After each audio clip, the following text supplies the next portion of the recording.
We'll guide you through how to fix the GPU configuration warning in DaVinci Resolve. If you find this helpful, consider subscribing and liking the video. First, open DaVinci Resolve on your desktop. Once it's open, navigate to the top left corner and click on the DaVinci Resolve menu.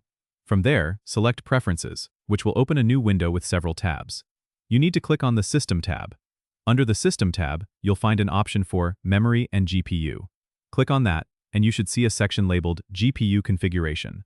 Make sure the GPU processing mode is set to Auto. This allows DaVinci Resolve to automatically detect the optimal settings for your GPU.